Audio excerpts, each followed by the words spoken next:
وهو القاهر فوق عباده وهو الحكيم الخبير. بسم الله الرحمن الرحيم. الحمد لله رب العالمين حمدا كثيرا طيبا مباركا فيه كما يحب ربنا ويرضاه، وأشهد أن لا إله إلا الله وحده لا شريك له، وأشهد أن محمدا عبده ورسوله صلى الله عليه وعلى آله وصحبه ومن تبعهم بإحسان إلى يوم الدين وسلم تسليما كثيرا. أما بعد،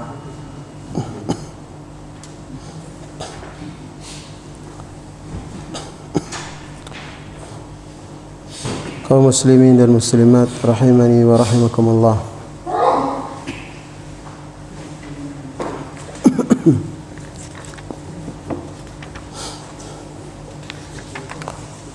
Kita telah membaca kelompok yang ketiga yang disebutkan oleh penulis rahimahullahu ta'ala, yaitu ahlut ta'til. Nah, mereka menjadikan makna dari ayat-ayat Al-Quran atau hadis-hadis Nabi sallallahu alaihi wasallam tentang sifat-sifat Allah Subhanahu wa taala sebagai makna yang batil, yaitu menyerupakan Allah Subhanahu wa taala atau sifat Allah Subhanahu wa taala tersebut dengan makhluk. Nah, lalu kemudian mereka memalingkan makna dari nusus tersebut kepada makna yang tidak pantas bagi Allah Subhanahu wa taala.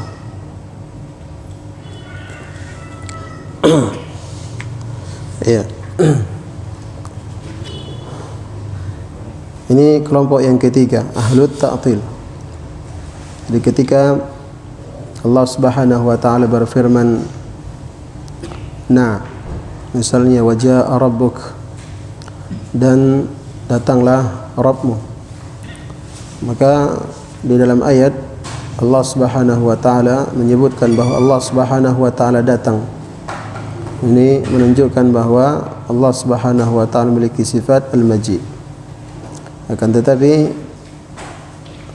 orang-orang ahli ta'til mereka langsung memahami dari ayat tersebut makna tashbih, penyerupaan.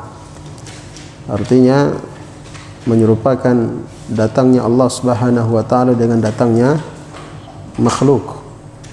Iya. Lalu kemudian setelah itu mereka mentahrif. Ya. Karena kata mereka Allah Subhanahu wa taala tidak serupa dengan makhluk. Sehingga kalau ditetapkan Allah Subhanahu wa taala datang, maka itu artinya menyerupakan Allah Subhanahu wa taala dengan makhluk. Lalu apa yang mereka lakukan? Akhirnya mereka mentahrif, memalingkan makna dari ayat tersebut. Kata mereka yang datang bukan Allah, tapi yang datang adalah perintahnya Allah Subhanahu wa taala. Perintah Allah Subhanahu wa taala. Jadi mereka menolak makna yang benar, makna yang zahir dari ayat tersebut sesuai dengan apa yang ditunjukkan oleh bahasa Arab, dan mereka palingkan kepada makna yang lain. Jelas ya? Baik. Dan telah kita jelaskan hal ini pada pertemuan sebelumnya. Sekarang kita lihat kelanjutan dari penjelasan penulis rahimahullahu taala menjelaskan tentang batilnya mazhab kelompok yang ketiga ini. Kata beliau pada halaman 284, kata beliau, wa madhabuhum batilun min wujuh, dan madhab mereka ini adalah madhab yang batil min wujuhin, dari beberapa sisi. Nah, mazhab mereka ini adalah batil dari beberapa sisi. Kata beliau, ahaduha, yang pertama, annahu jinayatun 'ala an-nusus haitsu ja'aluha dalatan 'ala ma'nan batilin ghairi la'iqin billahi wala muradin lahu. Yang pertama, perbuatan mereka tersebut, nah, madhab mereka itu adalah madhab yang batil karena itu adalah merupakan jinayah 'ala nusus, ya, perbuatan lancang, ya, perbuatan, ya, kurang ajar terhadap nusus Al-Quran dan Sunnah. Nah, kenapa demikian? Haitsu ja'aluha dalatan 'ala ma'nan batil, karena mereka menjadikannya, ya, dalatan 'ala ma'nan batil, menunjukkan makna, menunjukkan atas makna yang batil, ghairi ra'ikin billah, yang tidak pantas bagi Allah Subhanahu wa taala, wala muradin lahu, dan bukan merupakan apa yang diinginkan, ya, untuknya. Nah, bukan apa yang diinginkan, ya, untuknya. Nah, taib. Jadi ini sisi yang pertama, bantahan atau, ya, sisi yang pertama menunjukkan batilnya madhab mereka ini. Nah, ya, yaitu bahwa perbuatan mereka adalah merupakan perbuatan jinayah terhadap Al-Quran. Nah,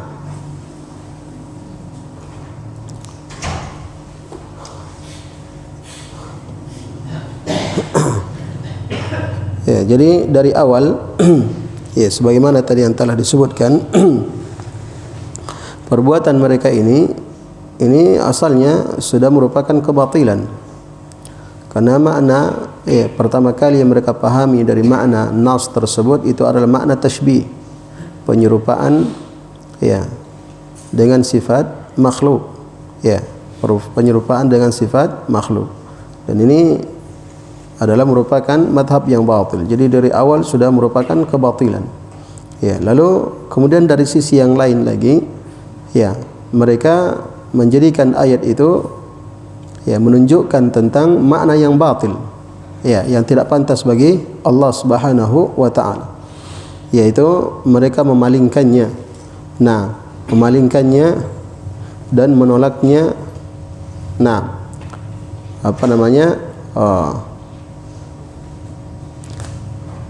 taib, ya, mereka memalingkannya, nah, dan menolaknya, ya, dipalingkan kepada makna-makna yang mereka buat, ya, yang mereka buat sendiri, sehingga mereka keliru dari dua sisi. Yang pertama, mereka menafikan, nah, mereka menafikan apa yang ditunjukkan oleh ayat tersebut, ya, menafikan apa yang ditunjukkan oleh ayat tersebut. Nah, ini dikatakan, ya, oleh beliau rahimahullahu taala, menunjukkan makna yang batil. Ya, kenapa? Karena, ya, contoh tadi yang telah disebutkan, ya, dan datanglah Rabbmu. Ini Allah Subhanahu wa taala datang. Ya, kata mereka itu bukan Allah yang datang, tapi yang datang adalah perintah Allah. Berarti ini sisi yang pertama. Nah, sisi yang pertama, mereka menafikan atau menolak, ya, makna yang diinginkan, makna yang diinginkan dari ayat tersebut, yaitu datang dengan sesungguhnya, datang dengan sesungguhnya. Nah, kemudian yang kedua, ya, kesalahan yang kedua adalah mereka membuat makna yang lain, ya, membuat makna yang lain. Jadi makna yang benar dia salahkan, kemudian dia buat makna yang lain, ya, yang tentunya makna itu adalah hanya bersumber dari pikiran mereka sendiri. Nah, bersumber dari pikiran mereka sendiri, bukan datang dari Allah Subhanahu wa taala, bukan makna yang diinginkan oleh Allah Subhanahu wa taala dan Rasulnya sallallahu alaihi wasallam. Ya, contoh lain, misalnya tentang sifat wajah bagi Allah Subhanahu wa taala. Wa yabqa wajhu rabbika dzul jalali wal ikram, dan kekallah wajah Rabbmu yang dzul jalali wal ikram. Ya, penetapan tentang sifat wajah bagi Allah Subhanahu wa taala. Maka mereka mengatakan, mereka menolak bahwa itu bukan diinginkan dengannya wajah. Sebab kalau diinginkan dengan wajah, maka itu artinya penyerupaan Allah dengan makhluk. Karena makhluk juga memiliki wajah. Jadi mereka tolak ini. Makna yang sebenarnya, makna yang zahir dari ayat tersebut itu wajah, menunjukkan wajah. Jadi mereka tolak. Itu bukan wajah. Lalu mereka tafsirkan dengan apa? Mereka sebutkan makna yang lain. Misalnya itu adalah kemuliaan, kebesaran, keagungan, dan seterusnya. Jadi sisi yang kedua mereka tolak. Sisi yang pertama mereka tolak maknanya yang sebenarnya diinginkan oleh Allah. Kemudian yang kedua mereka menetapkan makna yang lain yang tidak diinginkan oleh Allah Subhanahu wa taala dan Rasulnya. Maka jelas hal ini adalah merupakan jinayah terhadap nusus Al-Quran dan Sunnah Rasulullah sallallahu alaihi wasallam. Kemudian kata beliau rahimahullahu taala, ats-tsani, yang kedua, yang kedua menunjukkan batilnya madhab mereka ini, annahu sarfun li kalamillahi ta'ala wa kalami rasulih sallallahu alaihi wasallam an zahirihi, wallahu ta'ala khataba an-nasa bilisanin arabiyyin mubin liyaqilul kalama wa yafhamuhu ala ma yaqtadhihi hadha al-lisanul arabiyyu wan nabiyyu sallallahu alaihi wasallam khatabahum bi afsahi lisanil bashar فوجب حمل كلام الله ورسوله على ظاهره المفهوم بذلك اللسان العربي غير أنه يجب أن يصان عن التكييف والتمثيل في حق الله عز وجل. Kata beliau yang kedua adalah bahwasanya madhab mereka tersebut itu adalah sarfun li kalamillah wa kalami rasulih sallallahu alaihi wasallam an zahirihi, itu memalingkan karena dia adalah merupakan pendapat yang memalingkan firman Allah Subhanahu wa taala dan kalam Rasulnya sallallahu alaihi wasallam, dipalingkan dari zahirnya. Sedangkan Allah taala berbicara kepada manusia dengan bahasa Arab yang jelas, yaitu Al-Quran. Liyaqilul kalam wa yafhamuhu, agar manusia bisa memahami pembicaraan tersebut, ala ma yaqtadhihi hadzal lisanul arabi, sesuai dengan apa yang ditunjukkan oleh bahasa Arab. Dan Nabi sallallahu alaihi wasallam demikian pula khatabahum bi afsahi lisanil bashar. Nabi sallallahu alaihi wasallam berbicara kepada mereka dengan bahasa manusia yang paling fasih. Dengan bahasa manusia yang paling fasih. Fawajaba hamlu kalamihi wa kalamillahi wa rasuli ala zahirihi, maka wajib untuk membawa firman Allah dan sabda Rasulnya sesuai dengan zahirnya yang dipahami dengan bahasa Arab.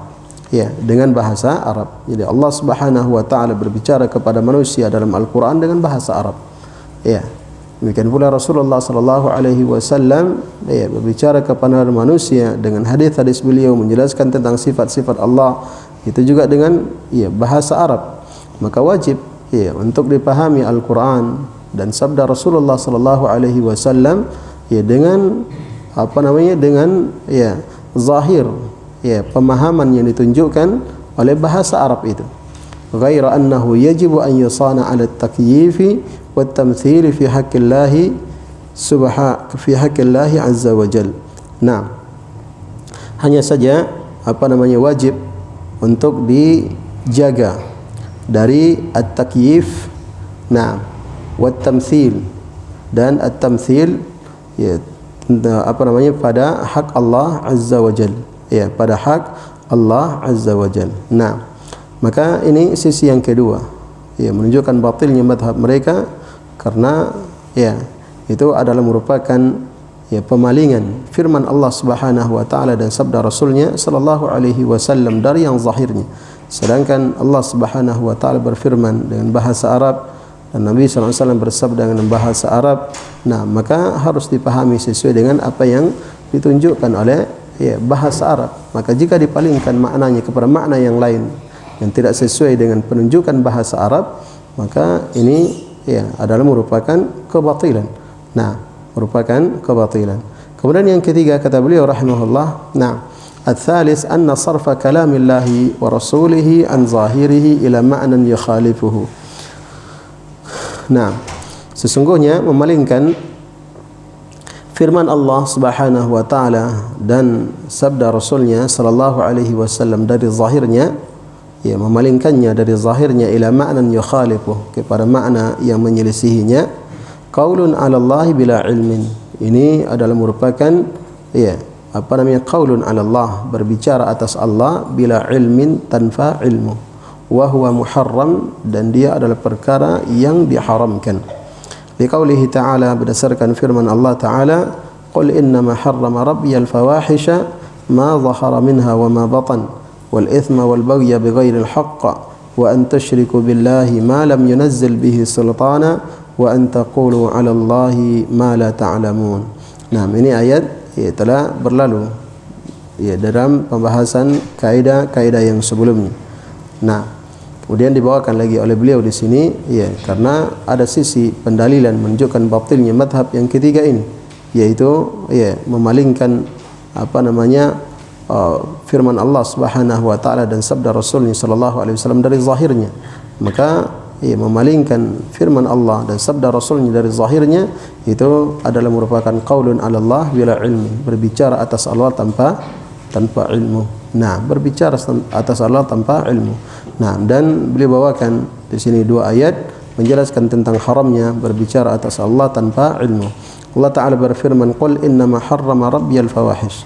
Katakanlah sesungguhnya Rabbku hanyalah mengharamkan al-fawahish, ya, perbuatan-perbuatan keji, ma zahara minha wa ma batan, apa yang tampak darinya dan apa yang tersembunyi, wal ithma, dan dosa, wal baghya, dan kesewenang-wenangan, bighairil haqq, tanpa hak, wa an tusyriku billahi ma lam yunazzil bihi sultana, dan ya kalian mempersekutukan Allah Subhanahu wa taala ya apanya dengan apa yang Allah Subhanahu wa taala tidak turunkan ya penjelasan tentangnya. Wa an taqulu 'ala Allahi ma la ta'lamun, dan kalian berbicara atas Allah Subhanahu wa taala apa yang tidak kalian ketahui. Nah, ini sisi pendalilannya. Nah, berbicara atas Allah Subhanahu wa taala ya, dan kalian berbicara atas Allah, nah, ma la ta'lamun, apa yang kalian tidak ketahui. Nah, dan itu jelas tentunya tatkala mereka memalingkan ya firman Allah Subhanahu wa taala dan sabda Rasulnya dari zahirnya, nah, sesuai dengan apa yang ditunjukkan kepada oleh bahasa Arab, dipalingkan kepada makna yang lain, ini namanya adalah qaulun ya 'ala Allah bila ilmin. Kemudian wa qaulihi ta'ala, dan juga firman Allah Ta'ala, wala taqfu ma laysa laka bihi ilmun inna as-sam'a wal basara wal fuad kullu ulaika kana anhu mas'ula. Janganlah engkau mengikuti apa yang kamu tidak memiliki ilmu tentangnya. Sesungguhnya pendengaran, penglihatan, dan hati semuanya akan ditanya ya darinya. Nah, ditanya darinya. Allah Subhanahu wa taala akan mempertanyakannya kelak pada hari kiamat. Nah, ini ya juga semakna dengan ayat yang di atas, ya, berbicara ya tanpa ilmu. Nah, mengikuti sesuatu ya tanpa ilmu, nah, maka itu adalah perbuatan yang dilarang oleh Allah Subhanahu wa taala. Kemudian fasarifu li kalamillahi ta'ala wa rasulihi an zahirihi ila ma'nan yukhalifuhu qad qafa ma laysa lahu bihi ilmun wa qala 'ala Allahi ma la ya'lam min wajhaini. Kemudian kata beliau, ya, maka orang yang memalingkan firman Allah Ta'ala dan sabda Rasulnya sallallahu alaihi wasallam dari zahirnya kepada makna yang menyelisihinya, maka sungguh dia telah mengikuti sesuatu yang dia tidak memiliki ilmu tentangnya. wa qala 'ala Allahi ma la ya'lam. Nah, dan dia berbicara atas Allah ya apa yang dia tidak ketahui, ya, min wajhaini, yang tidak dia ketahui dari dua sisi.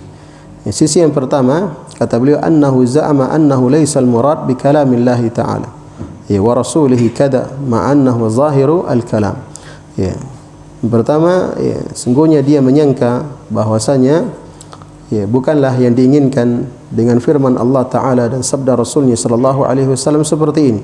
Ya, ma'annahu zahirul kalam, padahal yaitu adalah zahir dari pembicaraan tersebut. Nah, padahal itu adalah zahir, ya, sesuai dengan zahir ini apa yang ditunjukkan oleh firman Allah dan sabda Rasulnya. Kemudian mereka menyangka bahwa bukan itu yang diinginkan. Nah, bukan zahir itu yang diinginkan oleh ya Allah Subhanahu wa taala dan Rasulnya. Nah, kata mereka. Ya. Kemudian al-thani, ya, yang kedua annahu za'ama anna al-murad bihi kada. Ya. Lima'nan akhar la yadullu alaihi zahirul kalam. Nah, dia menyangka bahwasanya yang diinginkan dengannya adalah seperti ini. Ya. Yaitu makna yang lain la yadullu alaihi zahirul kalam, yang tidak ditunjukkan oleh zahir kalam. Ya, jadi dari dua sisi, berbicaranya tanpa ilmu dari dua sisi. Yang pertama, dia menolak makna yang zahir ya dari ayat tersebut. Kemudian yang kedua, ya dia ya menyebutkan makna yang lain yang tidak ditunjukkan oleh ya ayat dan hadis tersebut. Nah, ditunjukkan oleh ayat dan hadis tersebut. Ya, ini namanya apa? Ini namanya jahil murakkab. Ya, jahil murakkab. Nah, dia ya merasa tahu ya tentang sesuatu. Nah, merasa tahu ya tentang sesuatu, lalu kemudian ya yang dia anggap tahu itu ternyata ya keliru, ternyata ya tidak benar. Nah, maka ini namanya jahil murakkab. Ya, menganggap tahu padahal dia jahil. Ya, kemudian yang dia anggap tahu itu ternyata ya adalah keliru. Nah, maka ini jahil murakkab. Taib. Ya, maka demikian. Ya, jadi mereka berbicara atas Allah Subhanahu wa taala tanpa ilmu ya dari dua sisi. Kemudian kata beliau selanjutnya ya rahimahullah, wa idza kana min al-ma'lumi anna ta'yina ahad al-ma'nayayn al-mutasawiyayn fil ihtimali qaulun bila ilmin fama dhannuka bi ta'yin al-ma'na al-marjuh al-mukhalif li zahir al-kalam. Kata beliau, wa idza kana min al-ma'lum, dan apabila ya dipahami, dimaklumi, ya, apa namanya, dan jika dimaklumi ya bahwasanya menentukan salah satu dari dua makna yang sama ya dari sisi kemungkinan, ya, qaulun bila ilmin itu termasuk ya berbicara tanpa ilmu. Nah, berbicara tanpa ilmu, fama dhannuka bi ta'yinil ma'na al-marjuh al-mukhalif li zahir kalam, maka bagaimana sangkaanmu dengan menentukan makna yang marjuh. Ya, makna yang marjuh ini makna yang lemah, makna yang ya tidak kuat atau makna yang keliru, ya, yang menyelisih zahir dari kalam, ya, zahir dari kalam. Jadi misalnya ada suatu pembicaraan, nah, suatu pembicaraan, ya, dan ya pembicaraan ini ya apa namanya menunjukkan nah atau memiliki ya dua kemungkinan. Nah, maknanya memiliki dua kemungkinan, ya, saat apa namanya ya A atau B. Nah, A atau B, ya, ada kemungkinan. Nah, yang sama, ya, dari lafaz tersebut, ya, menunjukkan ya kemungkinan akan dua makna ini. Maka jika ya dipastikan salah satunya, nah, dipastikan salah satunya, bahkan ya padahal dia ya apa namanya memungkinkan untuk makna yang pertama dan makna yang kedua, kemudian dipastikan salah satunya, nah, itu termasuk ucapan berucap tanpa ilmu. Ya, itu termasuk berucap tanpa ilmu.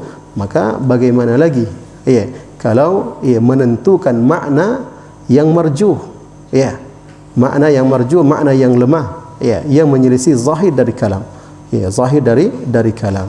Taib. Maka ini tentunya ya lebih-lebih ya apa namanya termasuk ya berbicara tanpa ilmu. Nah, berbicara tanpa ilmu. Taib. Kemudian kata beliau misal dzalik, contohnya qauluhu ta'ala li iblis. Ya, firman Allah Subhanahu wa taala kepada iblis, "Ma mana'aka an tasjuda lima khalaqtu bi yadai?" Apa yang menghalangimu wahai iblis untuk sujud ya kepada apa yang telah kuciptakan dengan kedua tanganku? Nah, dengan kedua tanganku, ya, ini firman Allah Subhanahu wa taala. Kata beliau, fa idza surifal kalamu an zahirihi, maka apabila dipalingkan, ya, jadi dalam ayat menunjukkan penetapan apa? Penetapan tangan, ya, dua tangan bagi Allah Subhanahu wa taala. Lima khalaqtu bi yadai, kepada apa yang telah aku ciptakan dengan kedua tanganku. Ya. Yadun, ya, satu tangan. Yadani atau yadain itu dua tangan. Ya, dan dimaklumi secara bahasa, ya, bahasa Arab. Nah, orang yang belajar bahasa Arab, ya, buka-buka di kamus, ya, yadun itu, ya, menunjukkan maknanya adalah tangan. Nah, menunjukkan maknanya adalah tangan. Demikian yang ditunjukkan oleh bahasa Arab. Ya, kemudian kata beliau, fa idza sarifal kalamu an zahirihi, maka apabila dipalingkan, ya, pembicaraan itu dari zahirnya, waqala, ya, lalu dia mengatakan, nah, maksudnya orang yang memalingkan ini, dia mengatakan lam yurid bil yadaini al yadainil haqiqatain. Ya, bukanlah yang diinginkan dengan dua tangan, ya, di dalam ayat itu, ya, adalah dua tangan yang sesungguhnya, itu tangan yang dipahami, ya, yang dimaklumi. Nah, bukan itu yang diinginkan, kata dia. Ya, wa inna ma arada kadza wa kadza, akan tapi yang diinginkan dengannya adalah begini dan begini. Ya, begini dan begini. Artinya disebutkan makna-makna yang lain, mungkin dua nikmat, dua kekuatan dan lain sebagainya. Nah, kata beliau, qulna lahu, maka kita katakan kepada orang yang, ya, punya pemahaman yang seperti itu, ma daliluka ala ma nafaita, apa dalil kamu terhadap, ya, apa yang kamu nafikan ini? Nah, apa yang kamu nafikan ini, yakni dia mengatakan, yaitu, ya, dua tangan yang dimaksud itu bukan tangan yang sesungguhnya. Ya, dia mengatakan seperti itu. Berarti dia menafikan. Ya, padahal, ya, tangan di dalam bahasa Arab yang diinginkan adalah tangan yang sesungguhnya, tangan yang sebenarnya. Maka ditanyakan kepada, ya, kita katakan kepada dia, ya, apa dalil kamu, ya, terhadap apa yang kamu nafikan ini? Nah, wa ma daliluka ala ma athbatta, dan apa dalil kamu terhadap apa yang kamu tetapkan? Ya, ditetapkan bahwa, ya, yang diinginkan dengan dua tangan itu adalah dua kenikmatan, nah, atau dua kekuatan. Ya, dikatakan seperti itu. Ya, sekarang apa pula dalil kamu, ya, yang menunjukkan tentang apa yang kamu tetapkan tersebut? Fa in ata bidalilin wa anna lahu dzalik, dan kalau dia mendatangkan dalilnya, ya, mendatangkan dalilnya, kata beliau, wa anna lahu dzalik, dan sama sekali tidak akan mungkin dia memiliki dalil tentang hal itu. Ya, bahwa dua tangan yang dimaksud adalah dua nikmat. Ya, kalau dia datangkan dalil, ya, seandainya, tapi tidak akan mungkin, kata beliau. Nah, tidak akan mungkin dia bisa datangkan dalil, karena tidak ada dalil yang menunjukkan seperti itu. Ya, karena tangan dalam bahasa Arab zahirnya adalah tangan. Nah, zahirnya adalah tangan. Kalau nikmat bahasa Arabnya adalah nikmat. Ya, dalam bahasa Arab nikmat juga ada bahasa Arabnya nikmat, nikmatani atau nikmataini kalau dia musannahnya. Nah, maka akan dikatakan lima khalaqtu bi ni'matayya kalau seperti itu. Tapi Allah katakan bi yadayya. Nah, maka kata wa illa, ya, kana qailan 'ala Allahi bila ilmin. Ya, tanyakan apa dalil kamu? Ya, dan dia, ya, tidak akan mungkin bisa mendatangkan dalilnya karena memang tidak ada dalilnya. Ya, kalau begitu, nah, kalau dia tidak bisa mendatangkan dalilnya, sedangkan dia mengatakan bahwa diinginkan dengan dua tangan ada dua nikmat, berarti itu artinya apa? Dia berbicara tanpa ilmu. Nah, dia berbicara tanpa ilmu. Fi nafyihi wa itsbatihi. Ya, dia berbicara tanpa ilmu pada dua perkara. Nah, pada dua perkara. Yang pertama, ya, dia berbicara tanpa ilmu ketika dia menafikan, ya, makna yang sesungguhnya yang diinginkan oleh tangan, ya, yaitu tangan yang sebenarnya, ya, dia nafikan. Berarti penafian dia ini juga adalah tanpa ilmu, dia berbicara tanpa ilmu. Apa dasar kamu? Nah, apa dalil kamu dari Al-Quran dan Sunnah? Ya, ketika kamu mengatakan bahwa yang diinginkan dengan dua tangan itu bukan tangan yang sesungguhnya, apa dalil kamu? Ya, pasti tidak ada dalilnya. Nah, berarti kalau begitu, kamu berbicara tanpa ilmu. Dan demikian pula, ya, ketika dia, ya, memberikan makna, menetapkan makna yang lain dari yadaini di dalam ayat, dia katakan makna yang lain, ya, maka ketika dia menentukan makna tersebut dan itu juga tidak akan mungkin ada dalilnya, nah, karena memang tidak ada dalilnya, maka itu artinya dia juga, ya, menetapkan sesuatu tanpa ilmu. Nah, jadi dia berbicara tanpa ilmu, nah, pada dua perkara, ketika menafikan dan demikian pula ketika menetapkan. Jemaah sekalian yang dimuliakan oleh Allah Subhanahu wa taala.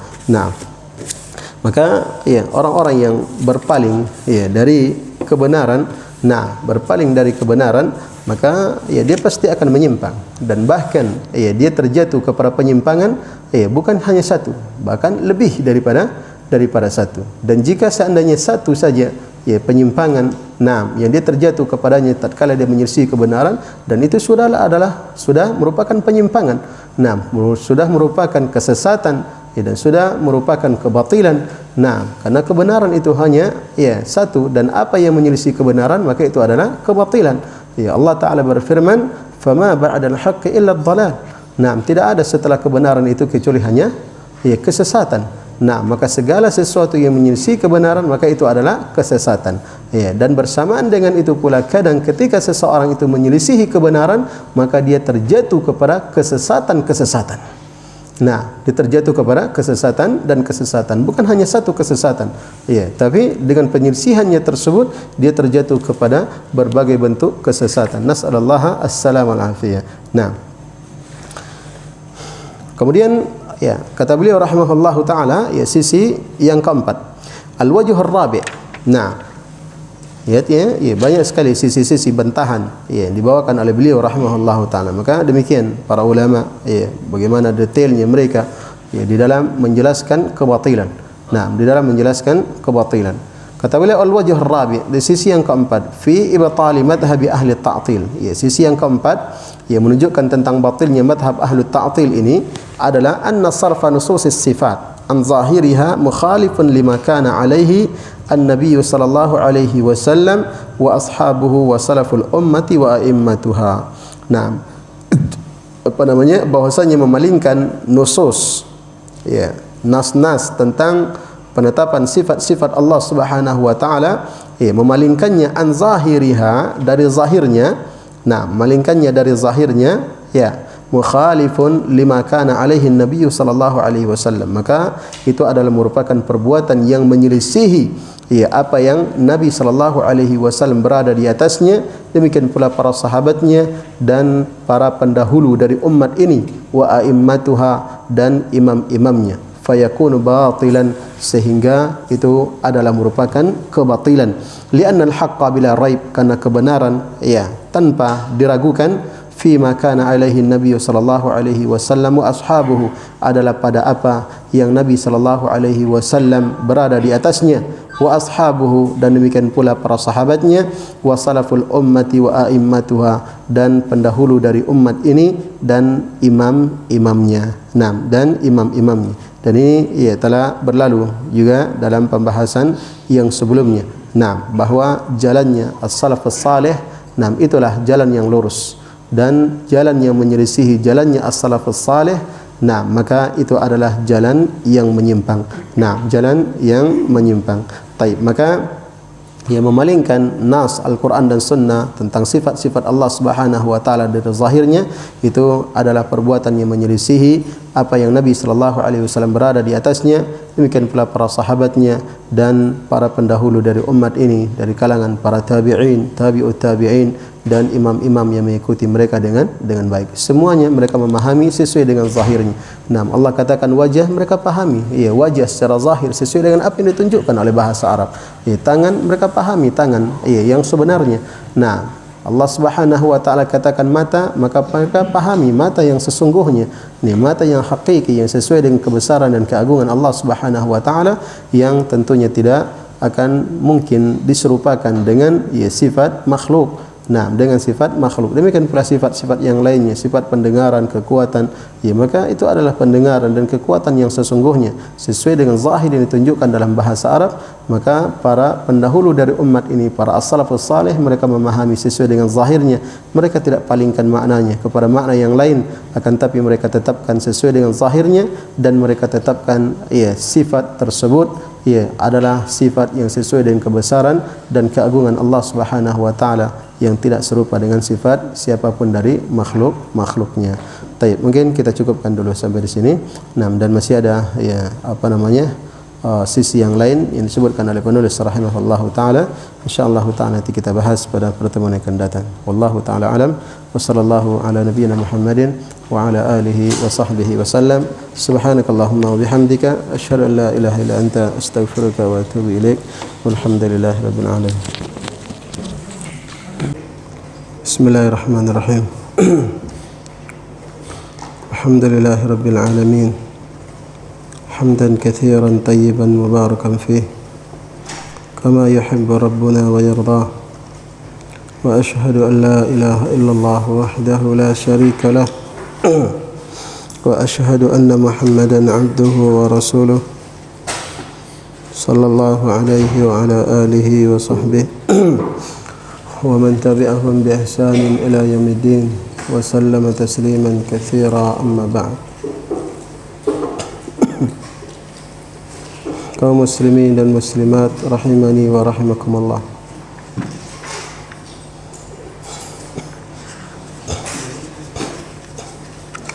Kita lanjutkan penjelasan dari Asy-Syaikh Ibnu Utsaimin rahimahullahu taala, menjelaskan tentang batilnya mazhab Al-Mu'attilah, dan beliau jelaskan di sini dari 6 sisi menunjukkan batilnya, dan kita telah sampai pada sisi yang keempat. Kemudian yang kelima, kata beliau rahimahullah pada halaman 288, ayyuqala lil mu'attil hal anta a'lamu billahi min nafsi fasayaqulu la. Sisi yang kelima, kata beliau, dikatakan kepada orang yang melakukan ta'til ini, hal anta a'lamu billahi min nafsi, apakah engkau lebih tahu tentang Allah daripada dirinya? Nah, maksudnya daripada Allah Subhanahu wa taala. Fasayaqulu la, maka dia akan mengatakan tidak. Nah, jelas tentunya dia akan mengatakan tidak, sebab kalau dia mengatakan iya, maka dia telah kafir. Nah, kalau dia katakan iya, itu artinya dia menetapkan bahawa dia lebih tahu daripada Allah Subhanahu wa taala, dan jelas itu adalah merupakan kekafiran. Nah, maka dia pasti menjawab la, tidak. Ya.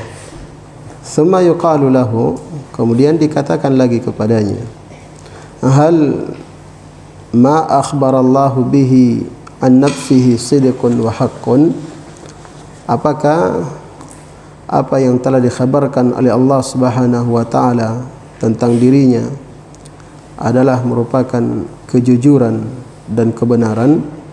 Fasayaqulu na'am, ya, maka dia akan mengatakan iya. Nah, ini pertanyaan kedua, dia akan mengatakan iya, dan jelas pasti dia akan mengatakan iya, ya, sebab kalau dia mengatakan tidak, maka itu juga adalah merupakan kekafiran, karena dia telah mendustakan Allah Subhanahu wa taala. Kemudian summa yuqalu lahu, dikatakan kembali kepadanya, hal ta'lamu kalaman absaha wa abyana min kalamillahi ta'ala? Fasayaqulu la, dikatakan kepadanya, apakah engkau mengetahui ada pembicaraan yang lebih fasih dan lebih jelas daripada firman Allah Ta'ala? Fasayaqulu la, dia akan mengatakan tidak. Nah, karena tidak ada pembicaraan yang lebih fasih dan lebih jelas daripada firman Allah Subhanahu wa taala. Thumma yuqalu lahu, kemudian dikatakan kepadanya, nah,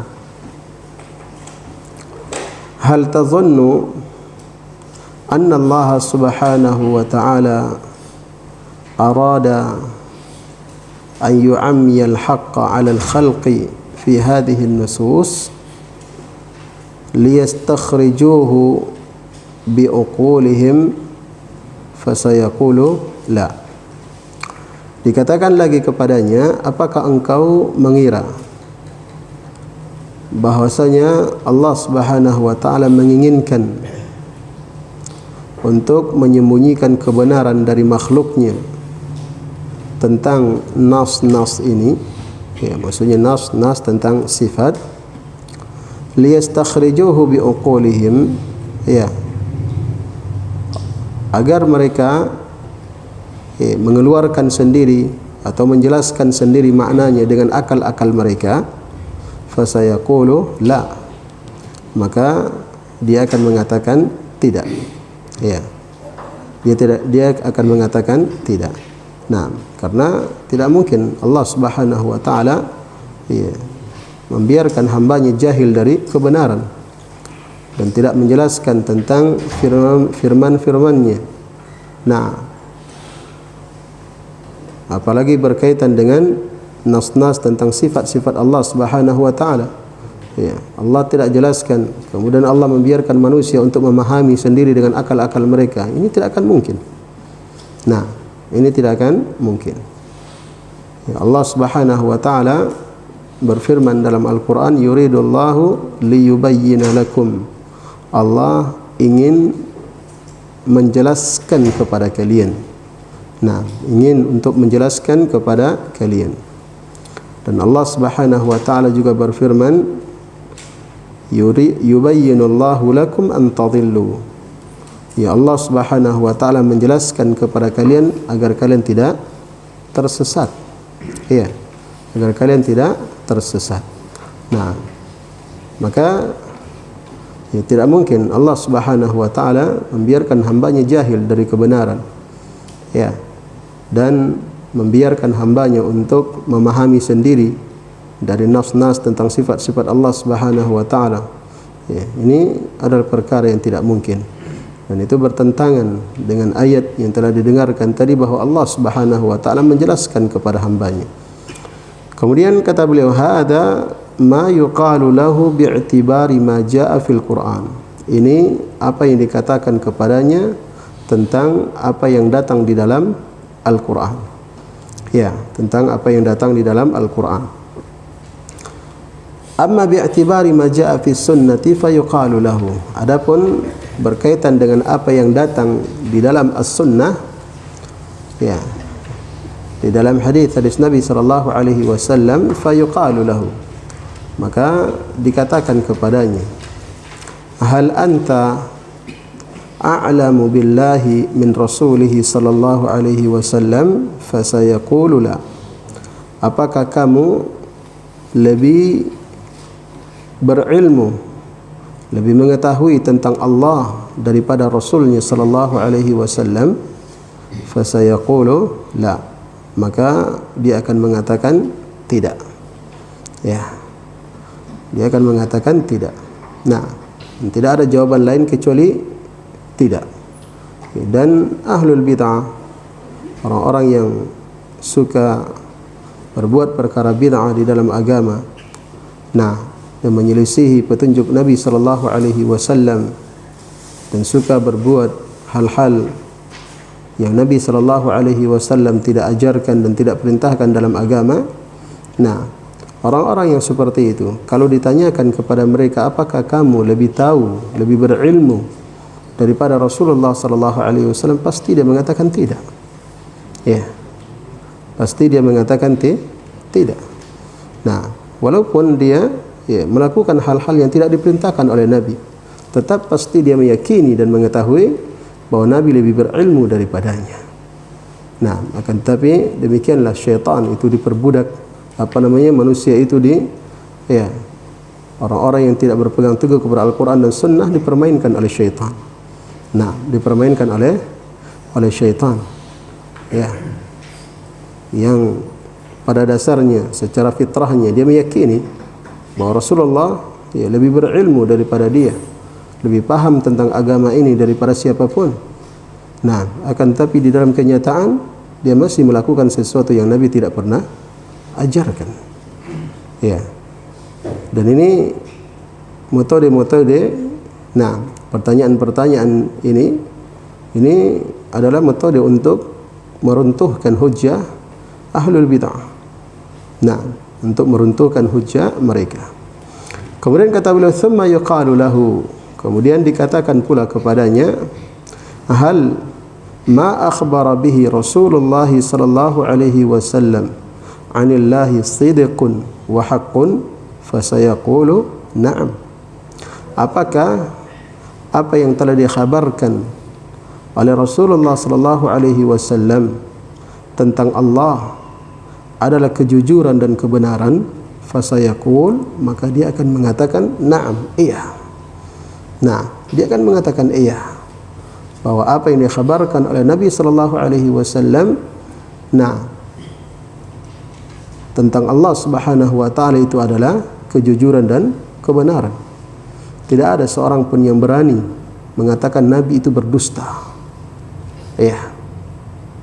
Sebagaimana tidak ada seorang pun yang berani mengatakan Nabi itu jahil, Nabi itu bodoh. Dengan lisannya secara terang-terangan, walaupun perbuatan dia mengatakan seperti itu tanpa dia sadari Nabi itu jahil. Dia lebih tahu daripada Nabi, seperti tadi yang telah diuraikan. Nah, tapi dari sisi kenyataan tidak ada yang berani mengatakan Nabi itu jahil. Ya, Nabi itu berdusta. Tidak benar apa yang dikatakan oleh Nabi. Tidak ada yang berani mengatakan seperti itu. Nah, walaupun dia mengingkari, akan tetapi mengatakan secara terang-terangan, dia tidak berani. Maka diingatkan, apakah yang dikabarkan oleh Nabi sallallahu alaihi wasallam tentang Allah adalah kejujuran dan kebenaran? Dia pasti mengatakan iya. Kemudian thumma yuqalu lahu, kemudian dikatakan kepadanya, hal ta'lamu anna ahadan minan nasi absahu kalaman wa abyanu min Rasulillah sallallahu alaihi wasallam. Apakah engkau mengetahui ada seseorang dari manusia absahu kalaman, yang lebih fasih pembicaraannya, wa abyanu, dan lebih jelas, min Rasulullah sallallahu alaihi wasallam, daripada Rasulullah sallallahu alaihi wasallam, fasayaqulu la, dia akan mengatakan tidak. Tidak ada yang lebih fasih daripada Nabi. Tidak ada yang lebih jelas penyampaiannya dan penjelasannya daripada Nabi sallallahu alaihi wasallam. Kemudian kata beliau, thumma yuqalu lahu, kemudian dikatakan pula kepadanya, hal ta'lamu anna ahadan minan nasi ansahu li ibadillahi min Rasulillah sallallahu alaihi wasallam, fasayaqulu la. Apakah kamu mengetahui ada seseorang dari kalangan manusia yang lebih menasihati hamba-hamba Allah daripada Rasulullah sallallahu alaihi wasallam? Yang paling ingin untuk memberikan nasihat kepada hamba-hamba Allah daripada Nabi SAW, fasayaqulu la, maka dia akan mengatakan tidak. Dia akan mengatakan tidak, karena Rasulullah SAW secara fitrah yang sehat menetapkan beliaulah manusia yang paling menginginkan nasihat terhadap manusia, terhadap hamba-hamba Allah Subhanahu wa taala, yang paling semangat untuk memberikan nasihat, yang paling menginginkan nasihat itu sampai kepada manusia. Tidak ada yang mengalahkan Rasulullah sallallahu alaihi wasallam. Nah, dan bahkan Nabi sallallahu alaihi wasallam sangat cinta kepada umat beliau. Nah, dan tidak membiarkan mereka terjatuh ke dalam kesalahan kecuali Nabi sallallahu alaihi wasallam telah jelaskan. Nah, kemudian selanjutnya kata beliau rahimahullahu taala, fayuqalu lahu, maka dikatakan kepadanya, ini yang terakhir. Jadi setelah didikte dia, nah, dengan pertanyaan demi pertanyaan, yang kalau dia jawab seperti jawaban-jawaban yang telah disebutkan tadi, berarti ini ya akalnya masih normal. Nah, walaupun dia terjatuh kepada kesalahan, tapi berarti akalnya masih normal, fitrahnya masih lurus. Ya, maka kata beliau fayuqalu lahu, maka dikatakan kepadanya, idza kunta tuqirru bidzalik, kalau kamu menetapkan itu semua, nah, falimada la yakunu indaka al-iqdam wasyaja'atu fi itsbati ma athbatahu Allah Ta'ala li nafsihi. Ya, maka mengapa kamu tidak memiliki keberanian untuk menetapkan apa yang telah ditetapkan oleh Allah Subhanahu wa taala untuk dirinya, wa athbatahu lahu rasuluhu sallallahu alaihi wasallam, dan menetapkan untuk Allah apa yang telah ditetapkan oleh Rasulullah sallallahu alaihi wasallam ala haqiqatihi wa zahirihi laiq billah. Nah, menetapkannya sesuai dengan hakikatnya dan zahirnya, ya, yang pantas untuk Allah Subhanahu wa taala. Wa kaifa yakunu 'indaka al-iqdam wasyaja'atu fi nafyi haqiqatihi tilka. Ya. Dan sebaliknya, mengapa kamu memiliki keberanian untuk menafikan hakikatnya dan memalingkannya kepada makna yang menyelisihi zahirnya tanpa ilmu? Ya. Jadi ini yang diinginkan dari pertanyaan-pertanyaan tadi. Nah, kalau kamu menetapkan itu semuanya, menetapkan Allah lebih tahu tentang dirinya, Allah paling jujur pembicaraannya, nah, dan Allah Subhanahu wa taala menjelaskan kebenaran kepada hambanya dan tidak membiarkan mereka untuk memahami sendiri apa yang diinginkan dengan ayat-ayat tersebut. Ya, demikian pula berkaitan dengan Rasulullah sallallahu alaihi wasallam. Nah, kamu meyakini bahawa Rasulullah sallallahu alaihi wasallam yang paling berilmu tentang Allah. Nah, yang paling fasih di dalam pembicaraannya, dan bahawa apa yang beliau khabarkan semuanya itu adalah kebenaran, dan seterusnya. Kalau kamu menetapkan itu, lalu mengapa kamu tidak punya keberanian untuk menetapkan apa yang telah ditetapkan oleh Allah untuk dirinya, dan menetapkan apa yang telah ditetapkan oleh Rasulullah untuk Allah Subhanahu wa ta'ala? Kenapa kamu tidak tetapkan? Kenapa kamu tidak berani? Nah, padahal hanya sekadar menetapkan apa yang ditetapkan oleh Allah Subhanahu wa ta'ala untuk dirinya. Nah, sesuai dengan makna yang pantas dan layak bagi Allah Subhanahu wa ta'ala, sesuai dengan zahirnya. Nah, dan sebaliknya, kenapa kamu berani ya lancang untuk menafikan hakikat ya dari zahir ayat tersebut, lalu kemudian kamu memalingkannya kepada makna yang lain yang menyelisih zahirnya, dan itu semuanya adalah ya ucapan-ucapan yang kamu lakukan tanpa ilmu. Jelas ini? Tayyib. Jemaah sekalian yang dimuliakan oleh Allah Subhanahu wa taala. Ya. Maka kalau sudah sampai di situ, ya. Nah, dan dia masih tetap ngotot dan tidak menerima, itu betul-betul sudah taklid. Na'udzubillah. Nah, sudah tidak menginginkan kebenaran. Sudah tidak menginginkan kebenaran. Kalau sudah sampai segitu, ya hujjah ditegakkan kepadanya. Nah, dengan pertanyaan-pertanyaan yang ditanyakan kepadanya sebelumnya, lalu kemudian ketika ditekankan dia masih tetap berada di atas kesesatannya, ini menunjukkan bahawa dia memang betul-betul tidak menginginkan kebenaran. Oleh karena itu, nah, apa namanya? Ya, sebagian para ulama atau Asy-Syaikh Al-Albani rahimahullah ya mengatakan, nah, ya makna ucapan beliau rahimahullahu taala, ya, orang yang menginginkan kebenaran cukup baginya satu dalil saja, ya, dia akan menerima kebenaran tersebut. Tapi kalau orang yang memang hakikatnya tidak menginginkan kebenaran, tidak menginginkan hidayah, biar 1000 dalil dibawakan kepadanya tidak akan mempan. Nah, tidak akan mempan. Kenapa? Karena memang dia sendiri yang tidak menginginkan kebenaran tersebut, tidak menginginkan untuk mendapatkan petunjuk, padahal sudah dijelaskan kepadanya dengan hujjah-hujjah yang sangat jelas. Nah, jemaah sekalian yang dimuliakan oleh Allah Subhanahu wa taala. Baik. Maka ya, ucapan-ucapan manusia, nah, orang-orang yang menyimpang dari jalan Nabi sallallahu alaihi wasallam, ya, mengatakan kami menginginkan kebenaran, ya, kami menginginkan hidayah dan seterusnya. Akan tetapi tatkala disampaikan dan ditegakkan hujjah di hadapannya, dia tidak mau menerima kebenaran tersebut, maka itu artinya ucapan mereka itu adalah ucapan yang dusta. Nah, didustakan oleh perbuatan-perbuatan mereka sendiri. Nah, kalau keadaannya sudah seperti itu, ya, maka doa mereka tidak bermanfaat.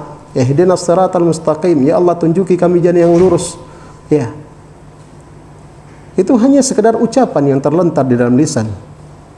Nah, bukan keinginan yang betul-betul tertancap di dalam hati.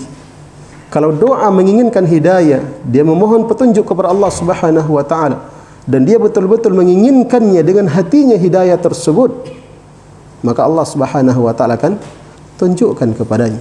Betapa banyak orang-orang yang tersesat, yang dia tidak tahu kalau dia berada di atas kesesatan. Nah, dan dalam hatinya jujur ingin mencari kebenaran, Allah tunjukkan kebenaran kepadanya. Nah, kenapa? Karena memang dia ingin untuk mendapatkan hidayah itu. Adapun orang yang rajin berdoa, ya Allah berikan hidayah kepada kami, tunjukkan kami jalan yang lurus, tapi ya, ketika hujjah sampai kepadanya menjelaskan kebenaran dan menjelaskan jalan yang lurus, dia tidak mau mengikutinya. Ini menunjukkan dia adalah orang yang tidak jujur menginginkan hidayah di dalam hatinya. Jemaah sekalian yang dimuliakan oleh Allah Subhanahu wa taala.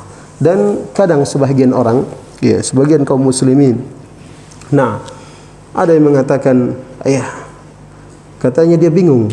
Nah, dalam Islam ini terlalu banyak ajaran dan semuanya mengaku benar. Ya, jadi tidak tahu yang mana harus kita ikuti. Ya, ini ucapan-ucapan yang kalau seandainya dia jujur untuk mendapatkan kebenaran tersebut dan memohon kepada Allah Subhanahu wa taala agar ditunjukkan jalan yang lurus, Allah Subhanahu wa taala akan tunjukkan dia kepada jalan yang lurus tersebut. Ya. Tapi kalau itu hanya sekadar dijadikan alasan untuk menolak kebenaran yang sebenarnya, ya, dan taklid terhadap pendapat-pendapat orang-orang yang dia tokohkan, maka dia tetap akan dalam keadaan seperti itu. Innallaha la yughayyiru ma biqaumin hatta yughayyiru ma bi anfusihim. Sesungguhnya Allah tidak merubah keadaan suatu kaum sampai mereka sendiri berusaha untuk merubah keadaan mereka. Ya, jadi ada keinginan dari mereka, ada upaya dan usaha untuk merubah keadaan mereka. Nah, maka Allah Subhanahu wa taala akan berikan pertolongan kepada mereka. Tapi kalau mereka sendiri yang tidak ingin, nah, walaupun lisannya mengatakan ingin, tapi hakikatnya hatinya tidak menginginkan, maka ya, bagaimana dia akan bisa berubah dan bisa mendapatkan jalan kebenaran. Jemaah sekalian yang dimuliakan oleh Allah Subhanahu wa taala. Oleh karena itu hendaknya setiap dari kita jujur kepada Allah Subhanahu wa taala. Nah, as-sidqu ma'allah, jujur kepada Allah Subhanahu wa taala. Ya, jujur ingin berada di atas jalan yang lurus. Jujur ingin menempuh jalannya Rasulullah sallallahu alaihi wasallam dan para sahabatnya. Kalau kejujuran itu ada di dalam hati, Allah Maha mengetahui. Nah, Allah Subhanahu wa taala Maha mengetahui. Dan Allah Subhanahu wa taala akan berikan hidayah kepada orang yang menginginkan hidayah tersebut. Nah, siapa yang menginginkan hidayah itu, Allah Subhanahu wa taala akan berikan hidayah itu kepadanya. Kalau memang dia menginginkannya dan dia jujur untuk mendapatkan hidayah tersebut, serta dia menempuh sebab-sebabnya, menempuh jalan-jalannya. Di antaranya dia banyak berdoa kepada Allah, ya Allah tunjukkan saya jalan yang lurus. Ya, dia menuntut ilmu. Nah, dia belajar agama. Dia berusaha untuk selalu berpegang teguh kepada Al-Quran dan Sunnah. Dalam setiap perkara dia menanyakan mana dalilnya, mana hujjahnya. Ini semuanya adalah sebab-sebab untuk mendapatkan hidayah. Nah, tapi kalau mengedepankan hawa nafsu, mengedepankan taklid di dalam beramal, maka itu artinya dia sendiri yang menutup pintu hidayah terhadap dirinya. Nas'alullah as-salamul afiyah. Semoga Allah Subhanahu wa taala menunjukkan kita jalan yang lurus, memberikan istiqamahan kepada kita di atas jalan yang lurus tersebut, dan tidak ada jalan yang lurus kecuali hanyalah jalannya Rasulullah sallallahu alaihi wasallam dan para sahabatnya radhiyallahu taala anhum.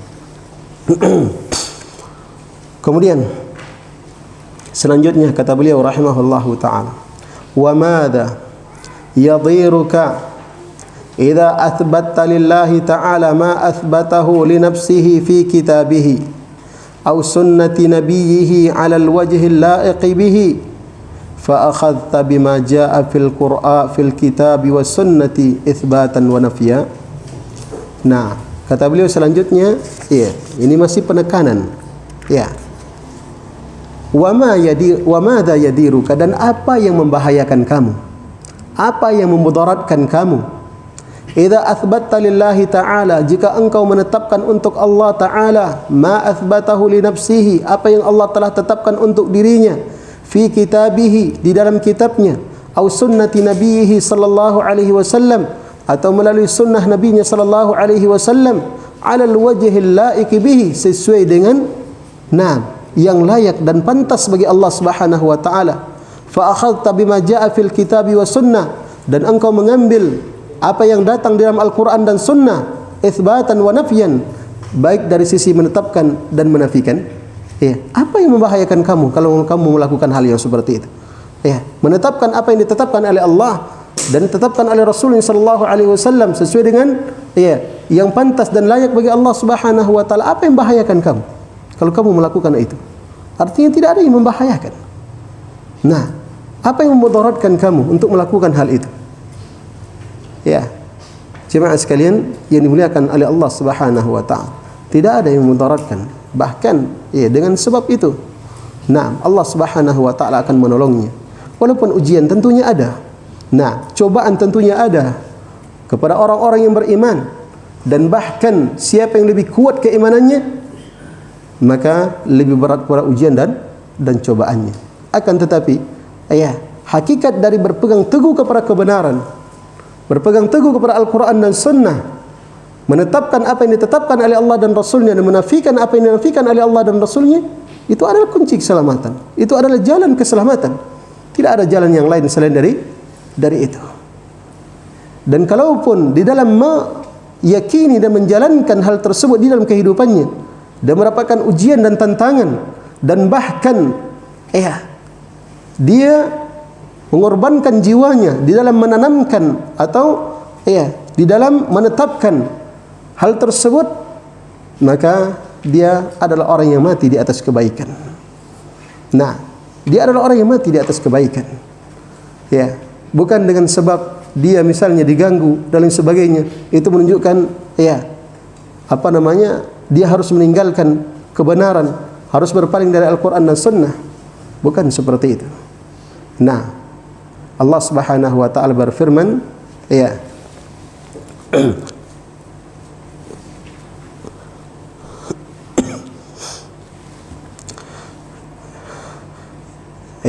Allah Subhanahu wa taala berfirman, menjelaskan tentang orang-orang yang berpegang teguh dengan agama Allah Subhanahu wa taala, in tansurullaha yansurkum. Jika kalian menolong agama Allah, maka Allah akan menolong kalian. Wa yuthabbit aqdamakum, dan Allah Subhanahu wa taala akan mengokohkan kaki kalian.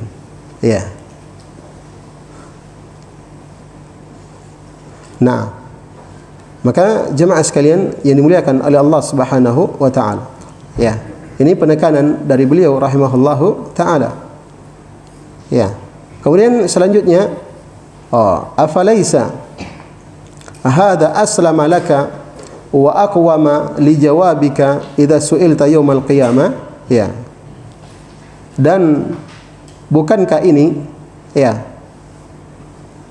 artinya menetapkan apa yang ditetapkan oleh Allah, dan apa yang ditetapkan oleh Rasulullah sallallahu alaihi wasallam, berpegang teguh kepada Al-Quran dan Sunnah, bukankah ini aslama laka, ini lebih selamat bagi kamu, wa aqwama li jawabika, dan lebih lurus untuk jawabanmu, idza su'ilta yaumal qiyamah, apabila engkau ditanya pada hari kiamat, Mada ajabtumul mursalin, bagaimana jawabanmu terhadap para rasul. Bagaimana jawabanmu terhadap apa jawabanmu terhadap rasul. Nah, apa jawabanmu terhadap ar-rasul? Maka artinya dengan berpegang teguh dia kepada Al-Quran dan Sunnah, itu akan lebih selamat baginya dan lebih mudah baginya untuk menjawab pertanyaan Allah Subhanahu wa taala.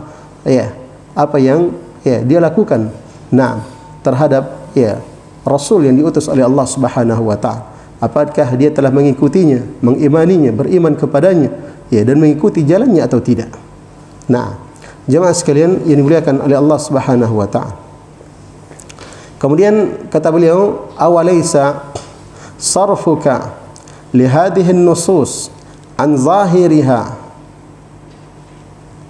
wa ta'yinu ma'nan akhar mukhataratan minka fala'alla al-murad yakunu ala taqdiri jawazi sarfiha ghaira ma saraftaha ilaihi.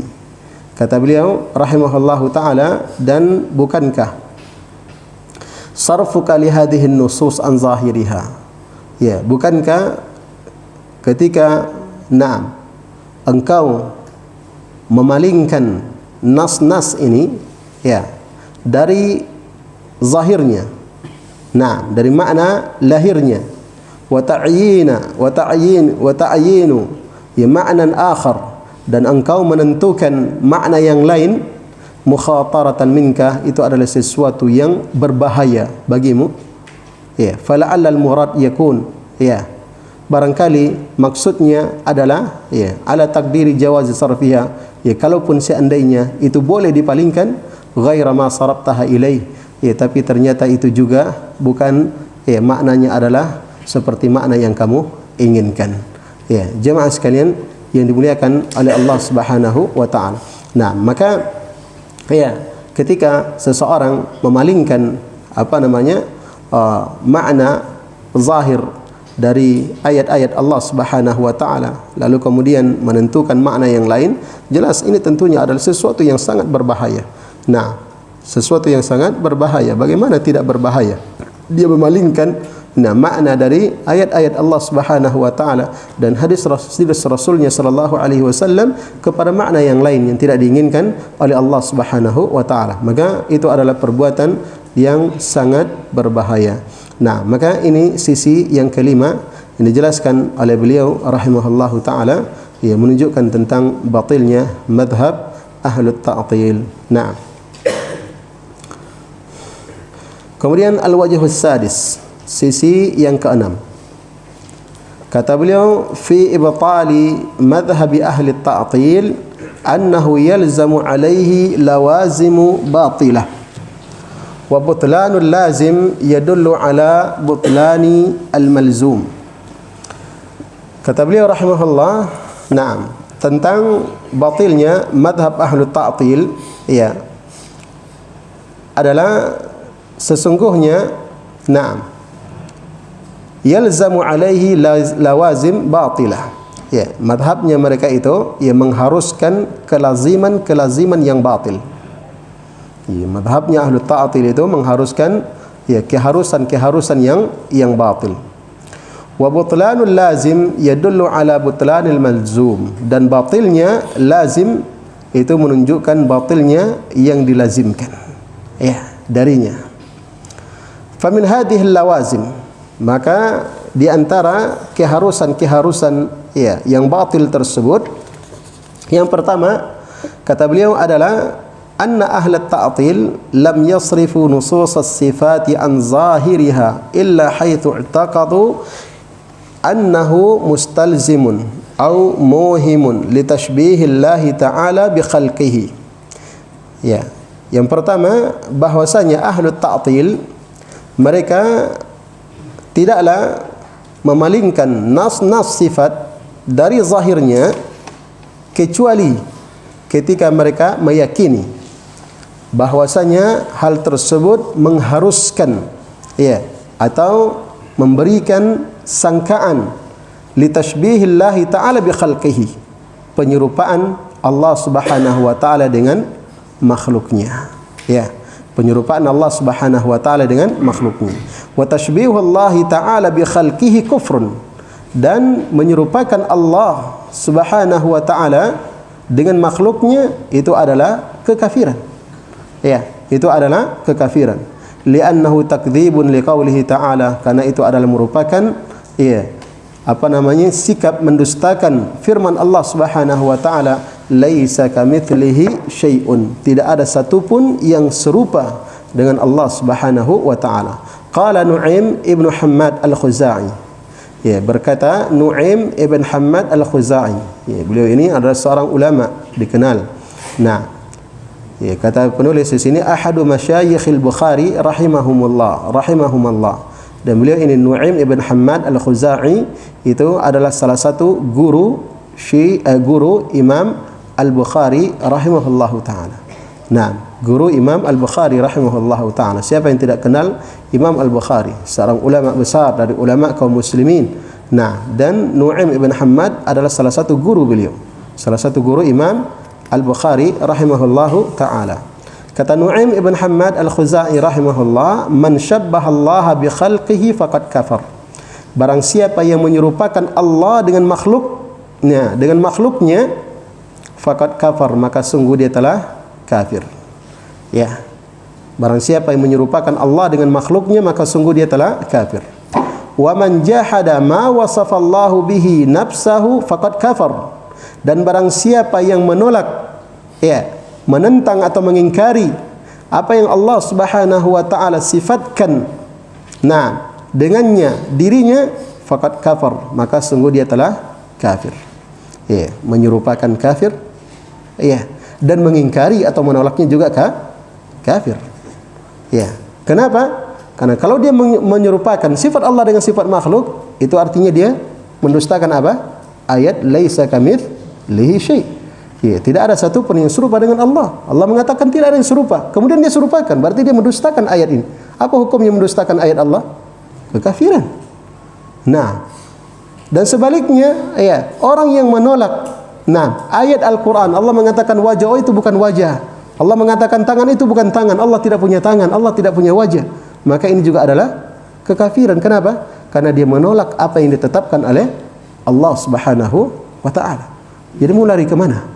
Tidak ada jalan keselamatan kecuali berjalan di atas jalannya as-salafus salih, para sahabat dan orang-orang yang mengikuti mereka dengan baik, yaitu menetapkan apa yang ditetapkan oleh Allah dan menetapkannya sesuai dengan kebesaran dan keagungan Allah, serta tidak menyerupakannya dengan siapapun dari makhluk Allah Subhanahu wa ta'ala. Itu jalan yang lurus. Kiri kanan kekafiran. Nah, kemudian kata beliau, walaisa ma wasafallahu bihi nafsahu wala rasuluhu tashbihan. Dan bukanlah menetapkan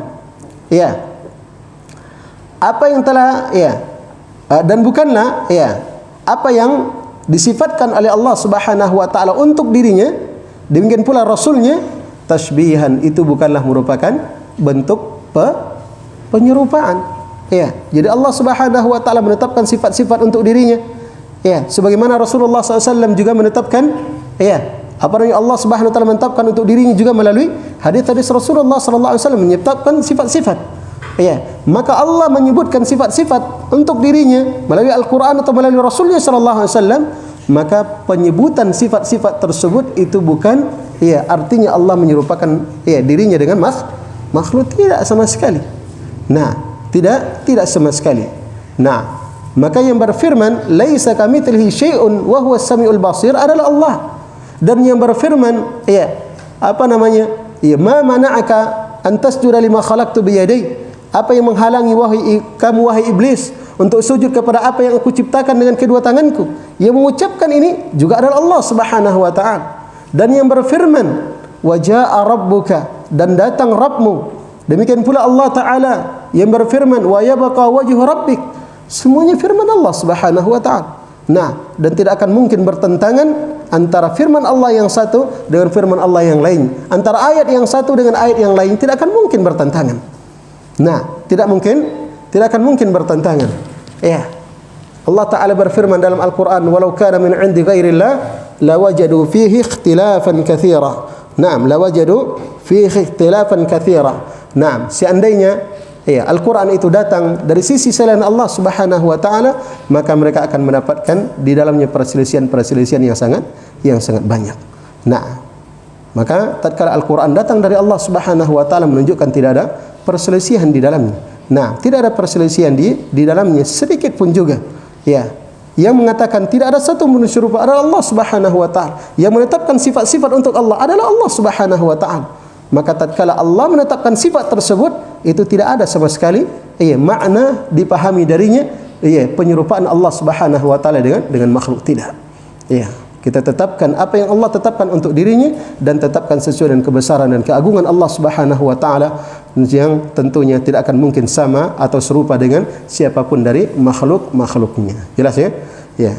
Jemaah sekalian yang dimuliakan oleh Allah Subhanahu wa taala. Kemudian kata beliau, wa minal ma'lum anna min abtalil batil an yuj'ala zahiru kalamillahi ta'ala wa kalami rasulihi tashbihan wa kufran.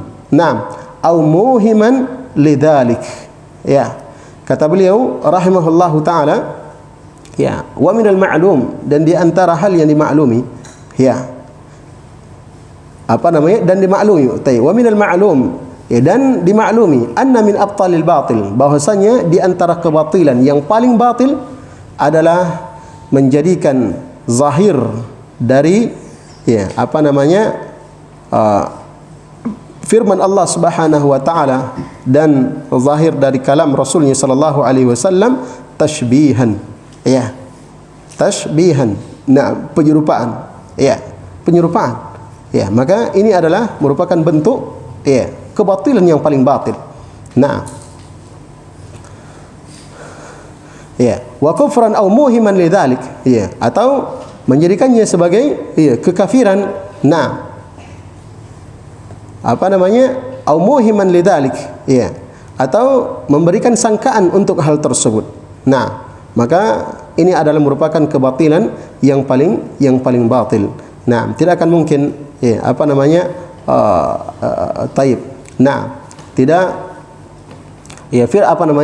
firman Allah Subhanahu wa taala dan sabda Rasul sallallahu alaihi wasallam yang menetapkan tentang sifat-sifat Allah Subhanahu wa taala itu sama sekali bukanlah menunjukkan tentang menyerupakan Allah Subhanahu wa taala dengan makhluk. Nah, maha suci Allah Subhanahu wa taala atas segala tuduhan-tuduhan yang dituduhkan oleh orang-orang yang berpenyakit di dalam hatinya kepada Allah Subhanahu wa taala.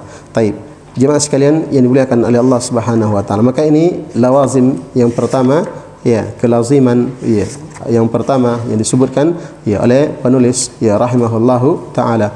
Nah, bahwasanya ahlu ta'til tatkala mereka memalingkan ayat-ayat sifat dari zahirnya, nah itu mereka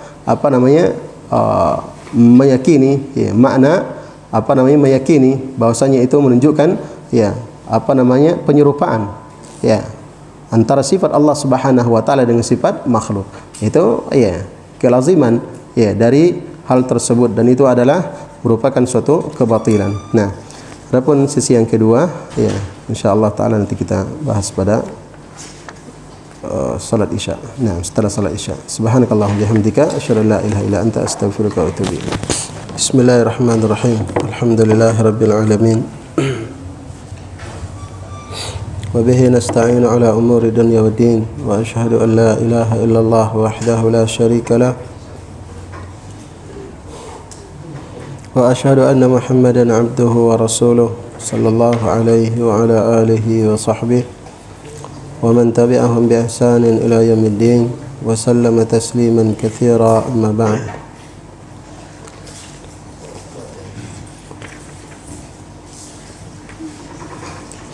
Jemaah sekalian yang dimuliakan oleh Allah Subhanahu wa taala. Baik. Jadi kita telah membaca lazim yang pertama, keharusan dari madhabnya ahlu ta'til, nah, yang mengharuskan kebatilan. Jadi ahlu ta'til sebagaimana yang telah berlalu, mereka menjadikan zahir nas itu adalah merupakan tashbih. Nah, jadi dari awal mereka memahami ayat-ayat tentang sifat itu adalah tashbih, penyerupaan dengan sifat makhluk. Kemudian karena menyerupakan Allah dengan makhluk itu adalah perbuatan yang dilarang dan tidak diperbolehkan, maka akhirnya mereka pun menolak sifat tersebut dan mentakwilnya, atau lebih tepatnya mentahrifnya, yaitu dipalingkan maknanya, dipalingkan maknanya kepada makna yang tidak diinginkan oleh Allah Subhanahu wa taala. Taib. Jadi ini mazhab ahlu ta'til yang telah berlalu bersama kita. Nah, jadi keharusan dari yang pertama dari mazhab mereka ini. Nah, jadi keharusannya adalah mengharuskan bahwasanya Al-Qur'an itu adalah merupakan kekafiran. Al-Qur'an adalah merupakan kekafiran. Nah, kenapa? Karena menyerupakan sifat Allah dengan sifat makhluk adalah kekafiran. Sebagaimana tadi ucapan Nu'aim ibn Hammad al-Khuzai rahimahullahu ta'ala. Nah, jadi keharusannya berarti mengharuskan bahwa Al-Quran adalah merupakan kekafiran. Nah, dan ini tentunya adalah kelaziman yang sangat batil, dan merupakan kebatilan yang paling batil. Al-Quran yang diturunkan oleh Allah Subhanahu wa taala sebagai hidayah, petunjuk bagi manusia, akan tapi dianggap sebagai bentuk kekafiran. Ini keharusan dari madhab ahlu ta'til tersebut. Jelas ini ya. Nah, kemudian keharusan yang kedua, kata beliau rahimahullahu ta'ala, thaniyan anna kitab Allah ta'ala alladhi anzalahu tibyanan likulli syai' wa hudan linnasi wa shifaa'an lima fis sudur wa nuran mubinan wa furqanan bainal haqqi wal batil.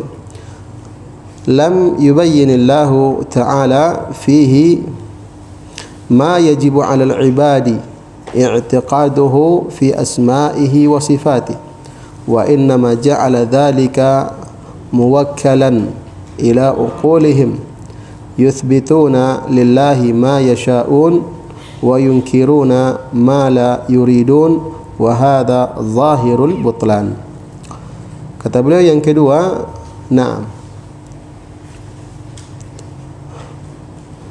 lawazim keharusan yang batil dari madhab ahlu ta'til itu adalah bahwasanya kitab Allah Ta'ala, yaitu Al-Quran, yang Allah Subhanahu wa ta'ala turunkan tibyanan likulli syai', untuk menjelaskan segala sesuatu, sebagai penjelas terhadap segala sesuatu, wa hudan linnas, dan sebagai petunjuk bagi manusia, wa shifaa'an lima fis sudur, dan sebagai obat terhadap penyakit-penyakit hati, wa nuran mubinan, dan sebagai cahaya yang menerangi, wa furqanan bainal haqqi wal batil, dan sebagai pembeda antara yang hak dan yang batil. Ini pengsifatan tentang Al-Quran. Intinya Al-Quran, bahwasanya kitab Allah Al-Quran, lam yubayyinillahu ta'ala fihi ma yajibu 'alal ibad. Allah Subhanahu wa ta'ala tidak menjelaskan di dalamnya apa yang wajib atas hamba untuk diyakini tentang nama-nama dan sifat-sifat Allah Subhanahu wa ta'ala. Wa innama ja'ala dzalika muwakkalan ila uqulihim. Nah, dan sesungguhnya hal tersebut hanyalah diwakilkan kepada akal-akal mereka. Yuthbituna lillahi ma yasha'un, mereka menetapkan untuk Allah apa yang mereka kehendaki, wa yunkiruna ma la yuridun, dan mereka mengingkari apa yang mereka tidak inginkan, wa hadza zahirul butlan, dan ini adalah zahir kebatilan atau kebatilan yang sangat zahir. Nah, baik. jemaah sekalian yang dimuliakan oleh Allah Subhanahu wa taala. Jadi ini yang kedua. Nah, ini yang kedua ya, bahwasanya keharusannya ya Al-Qur'an ya itu bukan lagi sebagai rujukan. Bukan lagi sebagai rujukan. Padahal asalnya Al-Qur'an itu ya adalah sebagai rujukan, sebagai petunjuk bagi manusia. Sebagai penjelas segala sesuatu dan seterusnya dari pengsifatan Al-Qur'an tadi. Dari pengsifatan Al-Qur'an. Ya, jadi kalau seandainya mereka pahami seperti itu, ya, mereka tolak ya maknanya. Lalu ya, kalau begitu berarti Al-Qur'an tidak dijadikan sebagai rujukan, bukan lagi menjadi rujukan, akan tapi yang menjadi rujukan adalah akal fikiran. Akal pikiran ya manusia yang dengannya mereka ya menetapkan apa yang mereka ingin tetapkan untuk Allah dan mereka ingkari apa yang tidak mereka inginkan. Ini keharusannya. Jadi keharusannya ya yang diikuti itu adalah akal, bukan Al-Qur'an. Jelas ya?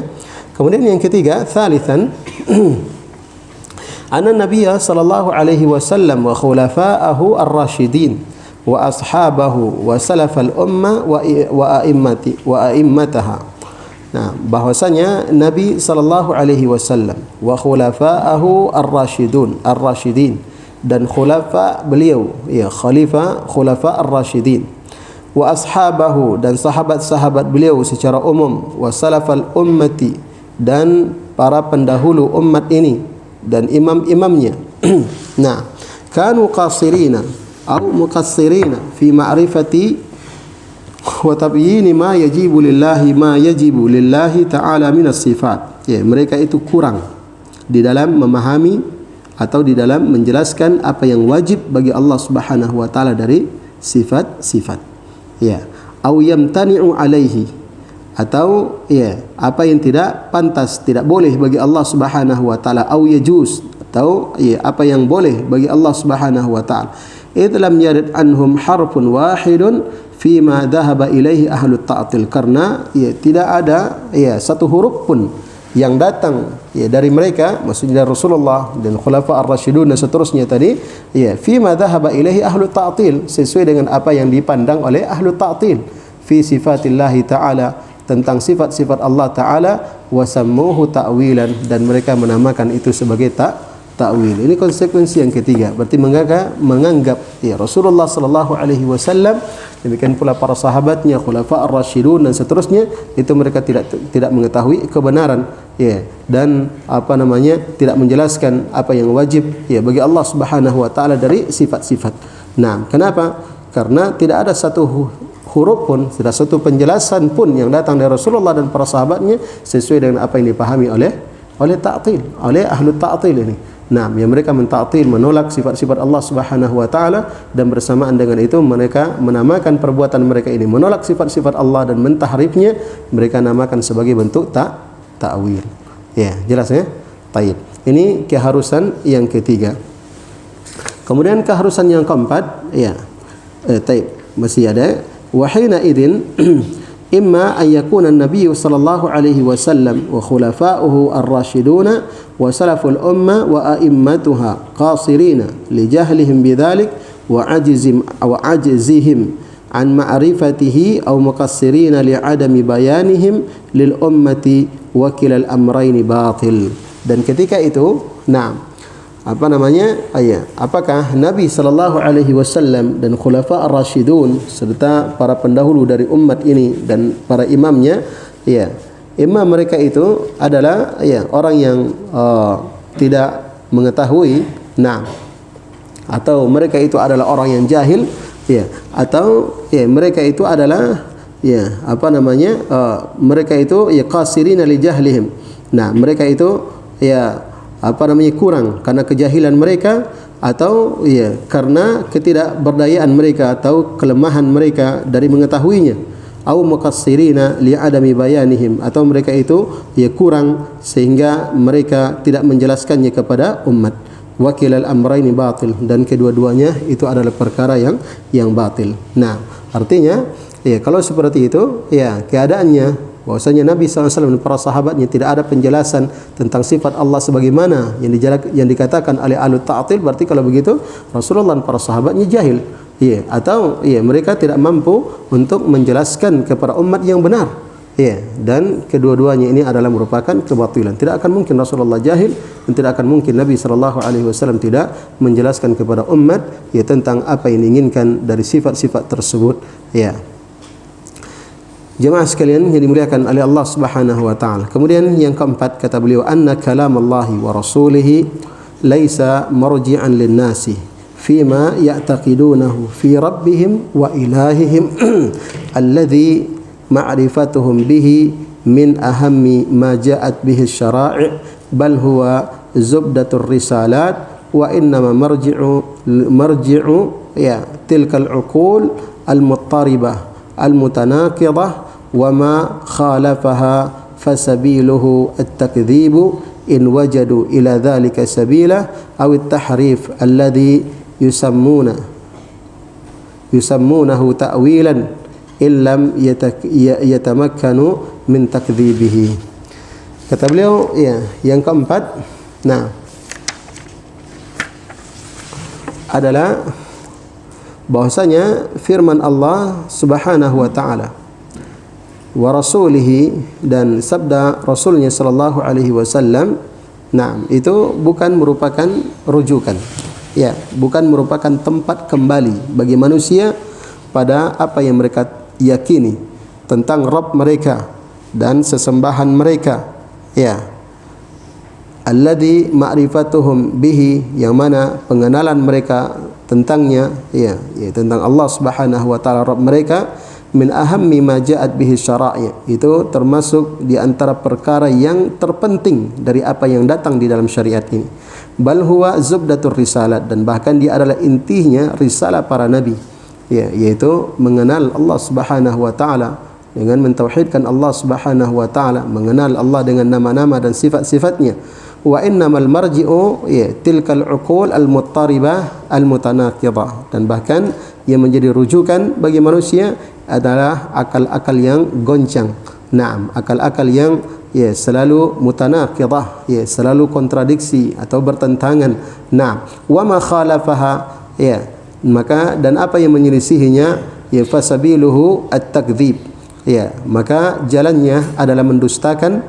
Ya, maksudnya jalannya akal itu ya adalah mendustakan. In wajadu ila dzalika sabila, kalau dia mendapatkan jalan untuk berdusta maka dia berdusta.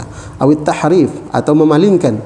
Alladhi yusammunahu ta'wilan, ya yang mereka namakan sebagai ta'wil, illam yatamakkanu min takdzibihi, ya kalau mereka tidak mampu untuk mendustakannya maka mereka mentahrifnya, ya maka mereka mentahrifnya. Itu akal. Ya, datang sifat, ya datang ayat tentang sifat Allah Subhanahu wa taala, mereka dustakan. Ya, mereka dustakan. Kalau mereka bisa untuk mendustakannya, mampu mendustakannya, dan kalau tidak mampu untuk mendustakannya, maka mereka mentahrifnya. Ya, mereka mentahrifnya, dan ya ketika mereka mentahrifnya, mereka menamakan ya perbuatan mereka tersebut sebagai ta'wil. Ya, sebagai ta'wil, padahal ta'wil itu ya itu adalah makna yang benar ya di dalam syariat.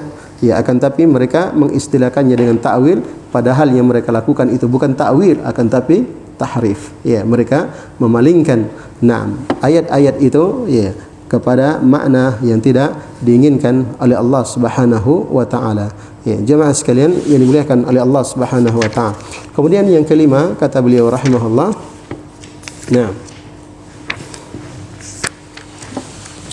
annahu yalzamu ya minhu jawazu nafi ma athbatahu Allah wa rasuluhu. Ya, fayuqalu fi qawlihi ta'ala wa jaa'a rabbuka li'annahu la yaji, ya innahu la yaji.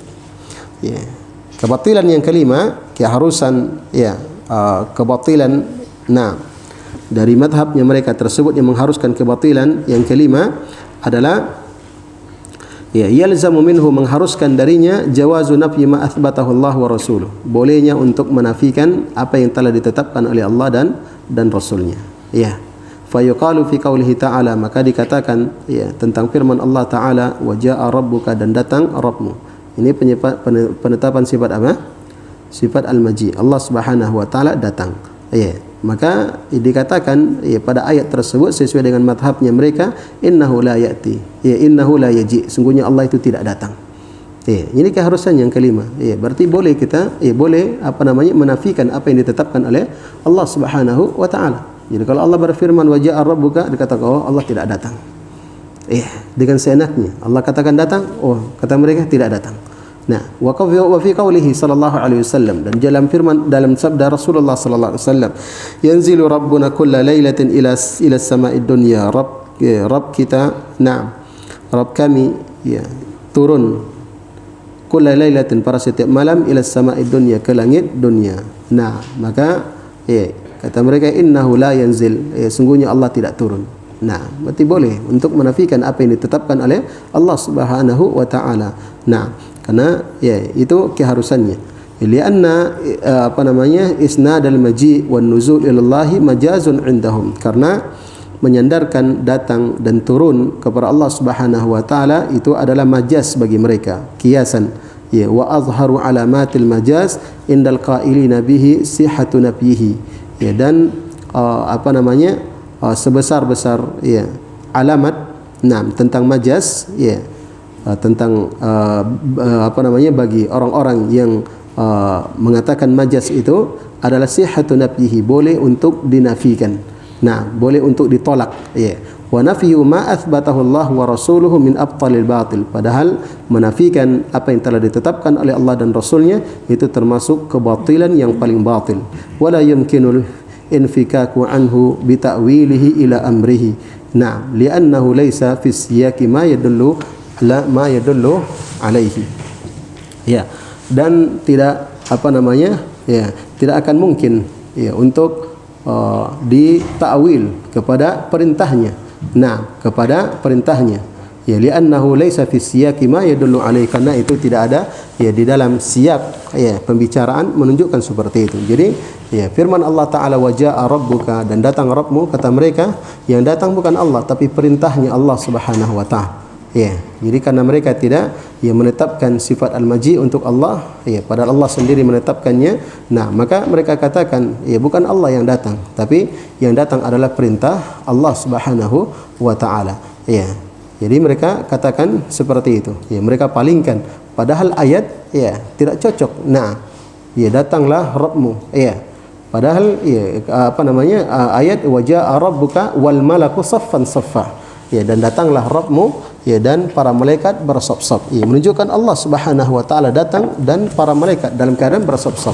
Jadi kalau dikatakan datanglah perintah Rabbmu dan para malaikat bersop-sop, cocok atau tidak? Tidak cocok. Jadi siaknya, konteks kalimat tidak menunjukkan seperti itu. Nah, tidak menunjukkan seperti itu. Taib. Jadi intinya keharusan yang kelima ini ini menunjukkan madhab yang kelima ini mengharuskan dari madhabnya mereka mengharuskan bolehnya untuk menafikan apa yang telah ditetapkan oleh Allah Subhanahu wa taala untuk dirinya, dan itu tentunya adalah merupakan kebatilan yang sangat batil. Nah, menafikan atau menolak apa yang telah ditetapkan oleh Allah Subhanahu wa taala untuk dirinya. Jemaah sekalian yang dimuliakan oleh Allah Subhanahu wa taala. Masih panjang penjelasan beliau di sini. Nah, tentang hal ini insyaallah taala nanti kita selesaikan dan pada pertemuan berikutnya. Kemudian setelah itu ada fasal. Nah, ada fasal ada syubhat-syubhat yang beliau bawakan serta bantahan-bantahannya. Nah, bantahan-bantahan. Mungkin kita cukupkan dulu. Mudah-mudahan apa yang kita bahas bermanfaat bagi kita semuanya, dan semoga Allah Subhanahu wa taala memberikan kepada kita ilmu yang bermanfaat, dan semoga Allah Subhanahu wa taala memberikan keistiqamahan kepada kita di atas sunnah Rasulnya sallallahu alaihi wasallam. Subhanakallahumma wa bihamdika asyhadu an la ilaha illa anta astaghfiruka wa atubu ilaik. Walhamdulillahirabbil alamin.